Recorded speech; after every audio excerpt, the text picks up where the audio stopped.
diyor muhabbet vardır yanımda, Bişim sılar cüp kol yığılığınımda. Diyor muhabbet vardır yanımda, Bişim sılar cüp kol yığılığınımda. Ular mehri tomurumda, akkan kanımda.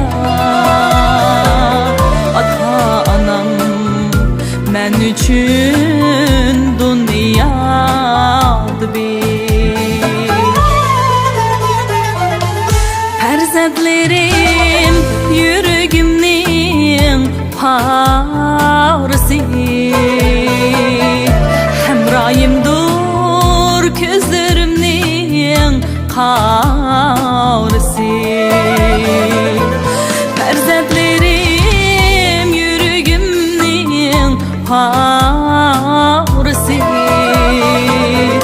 hemrayimdur gözlerimnin karisi. Ular etkan köylerimnin varisi,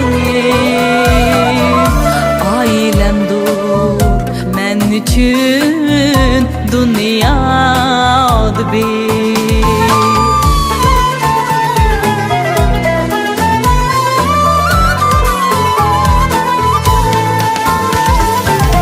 Kırındaşçın kırık yeri yılgınım ras, mın bir ölüp mın bir tirilginim ras, mın bir ölüp mın bir tirilginim ras.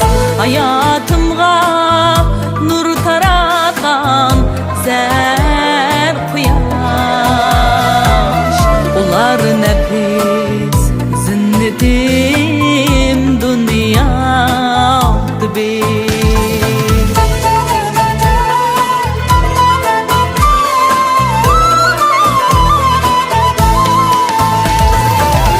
Tepilmaydı ular kebi insanlar,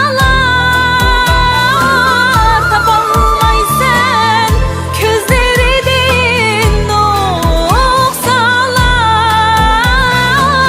tapalmaysan gözleridin noksalar. Senin için yandırdık gül hallar, her tınıkı her sözü dünyada bir. Her tınıkı her sözü dünyada bir. Dünyada bir.